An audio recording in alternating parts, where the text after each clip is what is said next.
Hello friends, आप लोग को MG24 क्लासेस में स्वागत है। जैसा कि आप लोग थंबनेल में दिख रहा है कि 1000 मोस्ट इम्पोर्टेंट क्वेश्चन, ठीक है। तो इस वीडियो में जीके और जीएस यानी साइंस का क्वेश्चन करवाया जाएगा। जीके का 30 क्वेश्चन और साइंस का 20 क्वेश्चन, यानी टोटल मिलाकर के 50 क्वेश्चन, ठीक है। ये पहला सेट है और ये सेट 1 करके यानी 20 सेट तक करवाया जाएगा, जो सभी एग्जाम के लिए ये सब क्वेश्चन महत्वपूर्ण है। जैसे JSSC CGL के लिए हो गया, या बिहार SSC के लिए हो गया, या बिहार सिपाही के लिए, कोई भी गवर्नमेंट जॉब के लिए महत्वपूर्ण है ये सब क्वेश्चन, ठीक है। तो चलिए आते हैं क्वेश्चन लेकर के। और ये जो अभी फिलहाल ये जो प्रैक्टिस सेट करवा रहे हैं JSSC CGL का ही है, ठीक है। तो चलिए क्वेश्चन लेकर के करते हैं। क्या है क्वेश्चन आपके पास? बोला जा रहा 41 नंबर कि निम्नलिखित में से कौन सा किलाबंद और खाई से घिरा हुआ था? तो ये इनाम गांव, ठीक है। कौन सा किलाबंद जो है खाई से घिरा हुआ था? तो इनाम गांव था। दूसरा क्वेश्चन क्या है? निम्नलिखित में से किसके लिए श्रवण शब्द का प्रयोग किया गया है?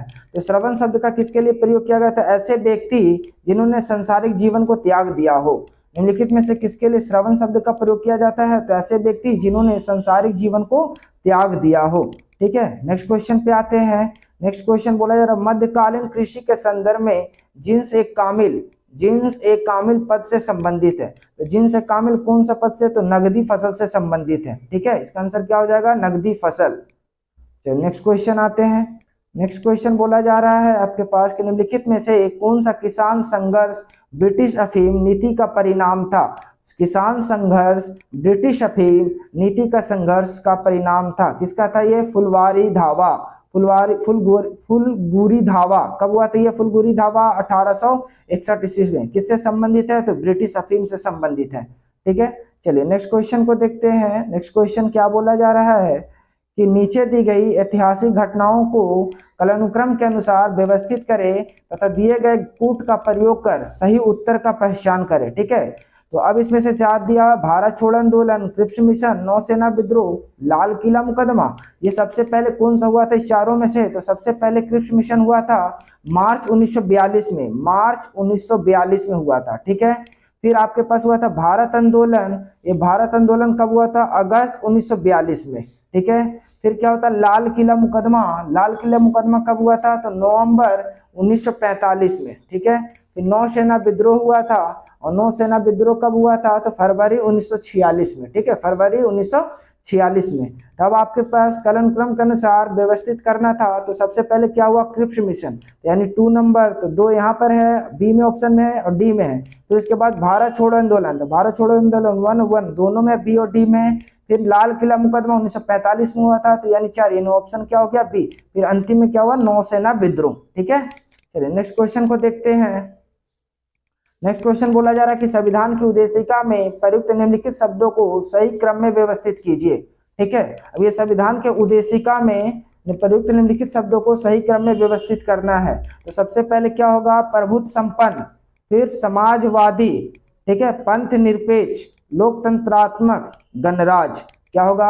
ऑप्शन हो गया हमारा क्या? बी। प्रभुत्व संपन्न, समाजवादी, पंथ निरपेक्ष, लोकतंत्रात्मक, गणराज। चलिए नेक्स्ट क्वेश्चन को देखते हैं। नेक्स्ट क्वेश्चन बोला जा रहा है कि 47 है, संसद की कार्यवाही के दौरान किस काल में पूछे गए प्रश्नों का उत्तर देने के लिए मंत्री बाध्य नहीं है? तो किस काल में पूछे गए प्रश्नों को उत्तर देने के लिए मंत्री बाध्य नहीं होती है? तो ये शून्य काल में। शून्य काल कब आता है? तो प्रश्न काल के ठीक बाद, ठीक है, जो दोपहर 12 बजे आरंभ होता है, और इसमें मंत्री को उत्तर देने के लिए बाध्य नहीं किया जाता है, ठीक है। अच्छा, प्रश्न काल क्या है? तो लोकसभा की बैठक का पहला घंटा जो होता है ना स्टार्ट में, उसी को हम लोग क्या कहते हैं? प्रश्न काल। अब प्रश्न काल 11 बजे से 12 बजे तक चलता है, ठीक है। चलिए नेक्स्ट क्वेश्चन को लाते हैं। नेक्स्ट क्वेश्चन क्या है? 48 नंबर, शासन के कार्यकारी अंगों में निम्नलिखित में से कौन सा शामिल है?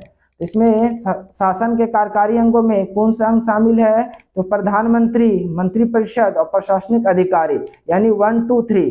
1 2 3 किसमें है? तो ऑप्शन बी में है, प्रधानमंत्री, मंत्रिपरिषद और प्रशासनिक अधिकारी, ठीक है। तो ऑप्शन बी हो गया। चलिए नेक्स्ट क्वेश्चन को देखते हैं। 49 नंबर क्वेश्चन बोला जा रहा है निम्नलिखित में से कौन सा विषय संघ सूची में सम्मिलित नहीं है? क्या बोला जा रहा है कि संघ सूची में सम्मिलित नहीं है। तो संघ सूची में ये भूमि जो है संघ सूची से संबंधित नहीं है। अच्छा, सूची 3 प्रकार का होता है। सूची कितने प्रकार का होता है? 3। संघ सूची, समवर्ती सूची और राज सूची। ये तीनों किससे आया? तो 7 अनुसूची है आपके पास, 12 अनुसूची होती है, जिसमें से 7वीं अनुसूची से ही ये 3 सूची बटी हुई है, संघ सूची, समवर्ती सूची, राज सूची। अब संघ सूची यानी केंद्र के बारे में बात करती है, यानी केंद्र सरकार जो कानून बनाती है उसे संघ सूची कहते हैं। जैसे केंद्र सरकार क्या क्या बना सकती है? रक्षा, विदेशी मामले, मुद्रा, युद्ध, शांति, परमाणु ऊर्जा, राष्ट्रीय संसाधन, रेलवे, नागरिकता, विदेशी, बैंकिंग, ये सब जितना भी है संघ सूची बनाती है, ठीक है, यानी सेंट्रल में, ठीक है ना। वायुसेना, ये सभी क्या है? संघ सूची से संबंधित है। अच्छा, तो अब क्या राज्य सूची? तो राज्य सूची में जो राज्य सरकार कानून बना सकती है उसको राज्य सूची कहते हैं। जैसे हो गया राज्य पुलिस, ठीक है, जिला, जो जिला में हम लोग जिला अस्पताल, ये सब जितना भी आता है वो हमारा क्या आता है? राज्य सूची में। और समवर्ती सूची उसको कहते हैं जो राज्य और केंद्र दोनों मिलकर के बनाता है, उसको क्या कहते हैं? समवर्ती सूची कहते हैं, ठीक है। आपसे कोशिश करेंगे कि जितना भी रिलेटेड फैक्ट है वो भी बताने का कोशिश करेंगे। चलिए नेक्स्ट क्वेश्चन को देखते हैं। भारतीय संविधान में संशोधन के लिए निम्नलिखित में से कौन सा अनुच्छेद समाहित है? तो भारतीय संविधान में संशोधन के लिए, तो संशोधन के लिए जो है वो अनुच्छेद 368 है, ठीक है। टोटल आर्टिकल्स कितना है? 395 है भारतीय संविधान में, और अनुच्छेद 368 में आपके पास भारतीय संविधान में संशोधन का प्रावधान किया गया है, ठीक है। तो नेक्स्ट क्वेश्चन को देखते हैं। नेक्स्ट क्वेश्चन बोला यार, निम्नलिखित में से कौन से राज्य कम से कम 2 देशों की सीमा स्पर्श करता है? देखिए, कम से कम 2 देश को सीमा स्पर्श करती है, अधिक से अधिक कितना भी स्पर्श किया जा सकता है, ठीक है। ऑप्शन है सिक्किम, पश्चिम बंगाल, मणिपुर और असम। तो सबसे पहले हम उस राज्य को देखते हैं, सिक्किम, पश्चिम बंगाल, मणिपुर, असम को। तो चलिए आते हैं मैप से देखते हैं हम इसको। चलिए अब देखिए, इस मैप को देखिए ध्यान से, आपको समझ में आ जाएगा क्या क्या था ऑप्शन में। तो सिक्किम था, फिर आपके पास पश्चिम बंगाल था, मणिपुर था और असम था, ठीक है।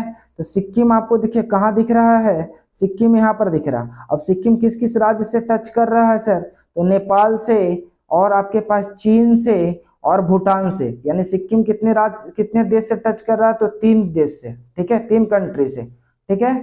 चलिए फिर उसके बाद क्या था? पश्चिम बंगाल। तो पश्चिम बंगाल कहाँ दिख रहा है आपके पास? वेस्ट बंगाल। तो वेस्ट बंगाल किससे टच कर रहा है आपके पास? तो नेपाल से टच कर रहा है, भूटान से टच कर रहा और बांग्लादेश से कर रहा। तो ये भी 3 देश से टच कर रहा, ठीक है। अच्छा, अब आपके पास क्या असम था?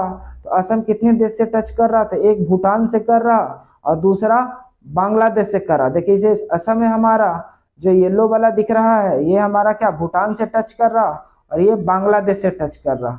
और लास्ट बचा क्या? मणिपुर। मणिपुर जो था हमारा वो किससे टच कर रहा बाउंड्री? तो सिर्फ आपके पास म्यांमार से टच कर रहा, ठीक है। तो चलिए आते हैं उस क्वेश्चन में, ऑप्शन क्या क्या हो जाएगा। तो 2 से अधिक देश से टच करने वाला क्या हो गया? सिक्किम, पश्चिम बंगाल और असम। सिक्किम किससे टच कर रहा था? तो नेपाल, चीन और भूटान। पश्चिम बंगाल किससे कर रहा था? तो नेपाल, भूटान और बांग्लादेश। और असम किससे कर रहा था? तो बांग्लादेश और भूटान। बोला था कम से कम 2 देश, 2 से अधिक हो सकता था। ये दोनों जो है 2 से अधिक है, 3 देश से टच कर रहा है, ये 2 देश से। और मणिपुर सिर्फ एक देश से, म्यांमार से टच कर रहा। यानी आपके पास ऑप्शन क्या हो जाएगा? सिक्किम, पश्चिम बंगाल और असम। यानी 1 2 4, 1 2 4 ऑप्शन सी में दिख रहा है, ठीक है। तो चलिए आते हैं नेक्स्ट क्वेश्चन में। नेक्स्ट क्वेश्चन बोला जा रहा है, परिधि पठार की सीमा निर्धारण से संबंधित नीचे दिए गए कथनों में कौन सा सुमेलित नहीं है? कौन सा सुमेलित नहीं है? तो ये आपके पास जो दिया हुआ है ऑप्शन सी, पश्चिम, ये महादेव श्रेणियां, ये नहीं है, ये गलत संबंध दिया गया है। तो पश्चिम में क्या है? तो गिर पहाड़ियां है। क्या है? गिर पहाड़ियां, ठीक है, गिर पहाड़ियां है। उत्तर में क्या है? राजमहल की पहाड़ी है। पूर्व में राजमहल की पहाड़ियां हैं, दक्षिण में कार्डमम की पहाड़ियां हैं, और पश्चिम में क्या है? गिर पहाड़ियां। तो ये संबंधित नहीं था, इसलिए बोला गया कौन सम्मिलित नहीं है? तो ये वाला सी ऑप्शन जो है सम्मिलित नहीं था। चलिए नेक्स्ट क्वेश्चन को देखते हैं। अलकनंदा और भागीरथी नदियों के संगम पर कौन सा स्थान अवस्थित है? ठीक है, अलकनंदा और भागीरथी नदियों के संगम पर कौन सा स्थान अवस्थित है? तो ये आपके पास हो जाएगा देवप्रयाग। देवप्रयाग, यानी ऑप्शन क्या हो गया, डी। ठीक है, 53 का क्या हो जाएगा, डी, देवप्रयाग। चलिए नेक्स्ट क्वेश्चन को देखते हैं। निम्नलिखित में से कौन सी एक कोस्ट महासागरीय जलधारा है? तो कोस्ट महासागरीय जलधारा कौन सी है? तो क्यूरोशिया की जलधारा। निम्नलिखित में से कौन सी एक कोस्ट महासागरीय जलधारा है? तो क्यूरोशिया की जलधारा है। नेक्स्ट क्वेश्चन को देखते हैं। इंडस डॉल्फिन जो दुनिया का एक बिरला दुर्लभ स्तनपायी है डॉल्फिन, भारत में मुख्य रूप से निम्नलिखित में से किस नदी में पाई जाती है? तो ये ब्यास नदी पे पाई जाती है। इंडस डॉल्फिन जो दुनिया का एक बिरला दुर्लभ स्तनपायी है, भारत में मुख्य रूप से निम्नलिखित में से किस नदी में पाई जाती है? तो ये ब्यास नदी पे पाई जाती है। नेक्स्ट क्वेश्चन को देखते हैं। उपभोक्ता आय स्तर और उपभोक्ता द्वारा खरीदी गई वस्तुएं संतुलित मात्रा के बीच संबंध को दर्शाया जाता है। तो ये किस में दर्शाया जाता है? तो एंजल वक्र से। ठीक है, उपभोक्ता आय स्तर और उपभोक्ता द्वारा खरीदी गई वस्तु की संतुलित मात्रा के बीच संबंध को दर्शाया जाता है, तो एंजल वक्र से दर्शाया जाता है। नेक्स्ट क्वेश्चन को देखते हैं। निम्नलिखित में से किसे और किन्हें निजी वस्तुओं के अंतर्गत शामिल किया गया है? तो निजी वस्तु के अंतर्गत किसे किसे शामिल किया गया? तो कपड़े को, कार को और खाद्य पदार्थ को शामिल किया गया। तीनों, कपड़े को, कार को और खाद्य पदार्थ तीनों को शामिल किया गया है। चलिए नेक्स्ट क्वेश्चन को देखते हैं। निम्नलिखित में से किस देश की राजधानी गितेगा है? किस देश की राजधानी गितेगा है? तो ये बुरुंडी की राजधानी गितेगा है। नेक्स्ट क्वेश्चन है, कामयानी पुस्तक का लेखक कौन है? तो कामयानी पुस्तक का लेखक जयशंकर प्रसाद है। कामयानी पुस्तक के लेखक कौन है? तो जयशंकर प्रसाद है। नेक्स्ट क्वेश्चन है 60 नंबर, सूची 1 को सूची 2 के साथ सही सुमेलित कीजिए। और यहाँ सूची 1 में है राष्ट्रीय खेल और ये देश, जैसे टेबल टेनिस, तो टेबल टेनिस किसका है? चीन का है। हॉकी किसका है? तो पाकिस्तान का है। फुटबॉल फ्रांस का है। और आइस हॉकी किसका है? तो कनाडा का है। ठीक है, और भारत का कोई भी राष्ट्रीय खेल नहीं है, किसी खेल को दर्जा नहीं दिया गया है राष्ट्रीय खेल का भारत में। ठीक है, फिर से इस क्वेश्चन को देख लीजिए। टेबल टेनिस किसका है? चीन का। हॉकी राष्ट्रीय खेल है पाकिस्तान का। फुटबॉल फ्रांस का। आइस हॉकी कनाडा का है। चलिए नेक्स्ट क्वेश्चन को देखते हैं। निम्नलिखित में से कौन नोबेल पुरस्कार विजेता नहीं है?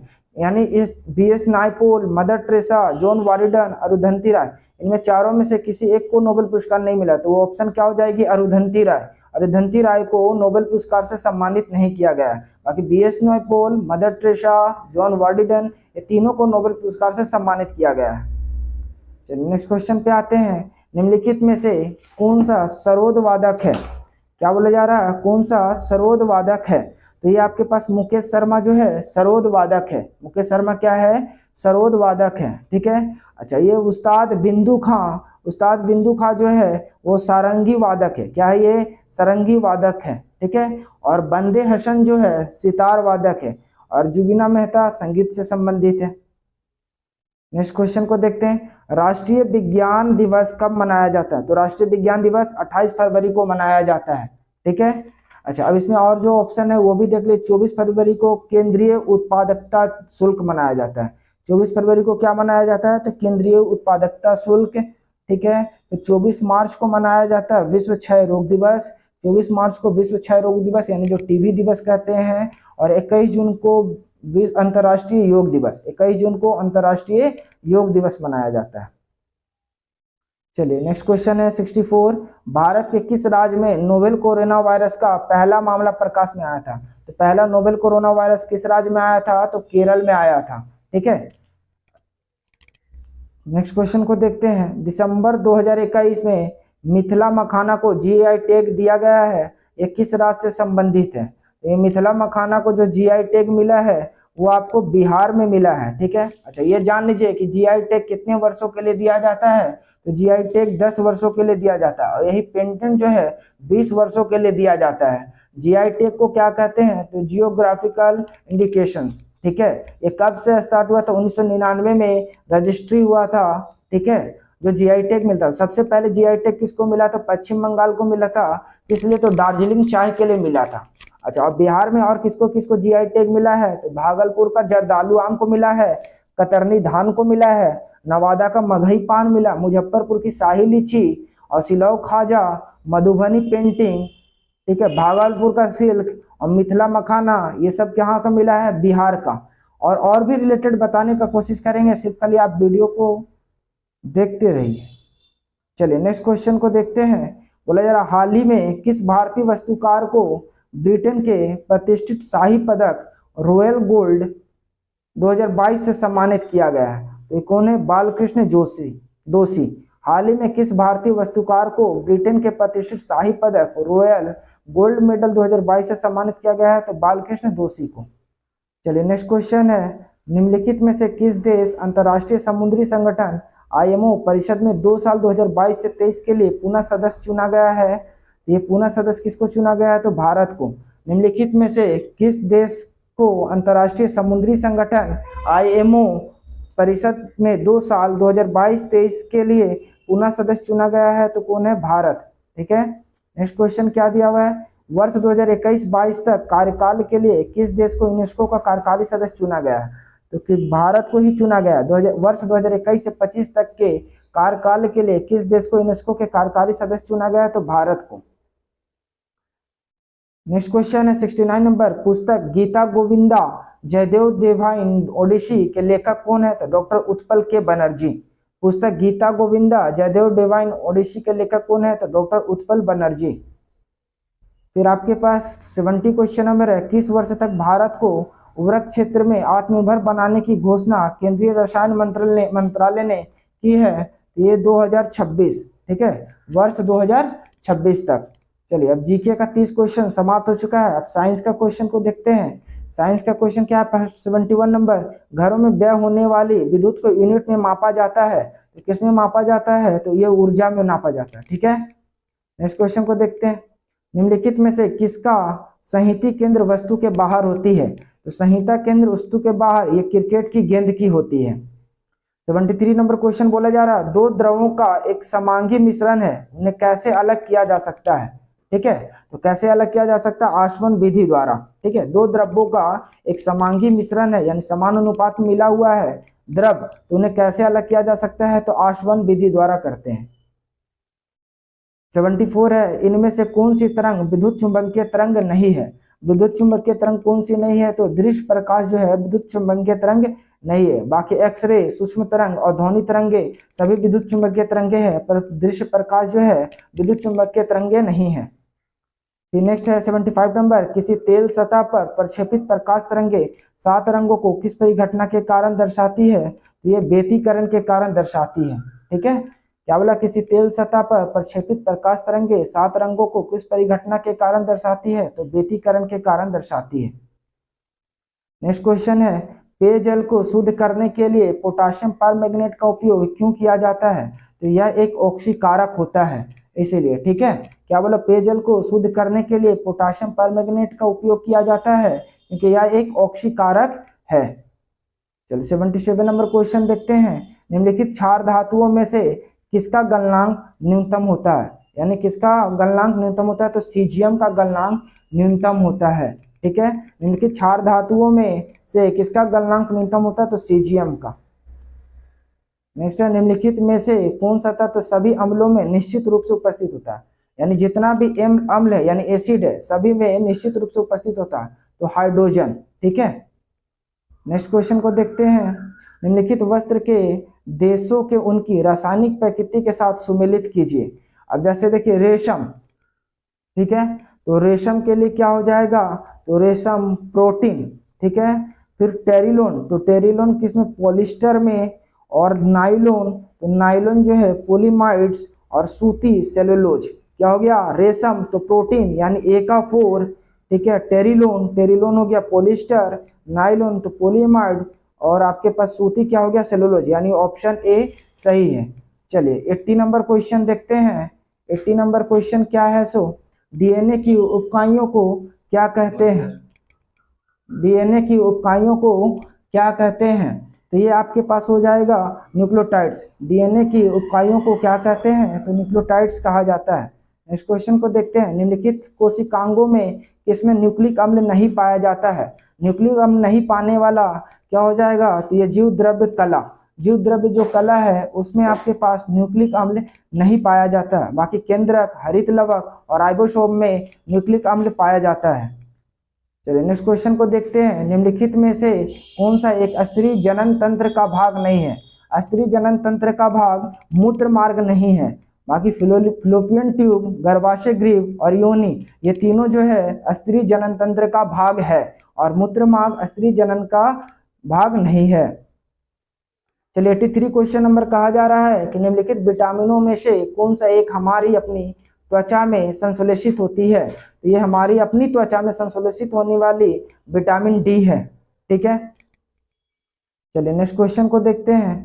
तृतीय तृतीयक प्रतिजन डीपीटी बच्चों को दी जाती है बचाव के लिए, तो क्या है? रोहिणी, कुकर खांसी, टिटेनस।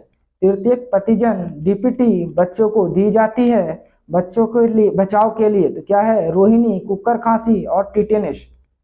चलिए नेक्स्ट क्वेश्चन को देखते हैं। 85 नंबर, निम्नलिखित बीमारियों में से कौन सी वेक्टर जनित बीमारी है? तो वेक्टर जनित बीमारी आपके पास निद्रा रोग, मलेरिया, लसिका फाइलेरिया, रिफ्ट वैली ज्वार, पित्त ज्वार और जीका, ये सभी जो है आपके पास वेक्टर जनित बीमारी है, यानी ऑप्शन क्या हो जाएगा? डी, सभी। ठीक है, चलिए नेक्स्ट क्वेश्चन को देखते हैं।